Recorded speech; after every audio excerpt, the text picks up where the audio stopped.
Ebi byona bigambirwa hambuga nkuru za Ankole Western University kabwaho muri Sheema Municipality aha mukoro go kuhendera kutendeka bakuru b'amatendekero ba CEOs na ba manager aha mukoro ogwa finance management for non-finance managers. I told him that we have a course yet we have not even started it. So nyatoka chana usi. We are the next day to are building up something like this. Lastly, is something to do with procurement and supply management.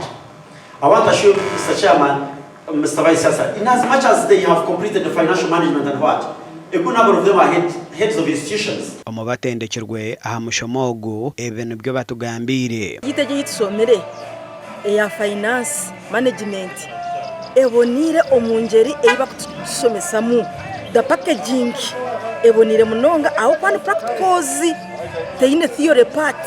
So sometimes tubentushanga abantu takwetegereza bya accounting budget ko bagikozere balance sheet tubeta kugicenga takucenga buri kimwe cyone kikwatirinde na accounts konkobwa hati twinama sikongo institutions zezo tuzakigaruka kutunga oburemezi kandi tuzakubantu tumanya okuzikutambura na nokushimirwa nizitwazibwa bakuru b'ebitongore abashobozi na naba barukurre bitongore by'esente kandi abatabyine mu bukugu bo barabwirwe umurimo gundi ukora nugwenda managing esente nabwo eco nyenda obukugu kongera kubasa kumanaginga sente zishomero nezanje nk'omuntu okushomesa kushikirweho bakuru b'amadini bakuru b'amashomero abashobozi abarukurra za company n'ebitongore by'abeterine n'abandi kandi buryo mwahirwe certificate amakuru agasha kwa Mike Twakire.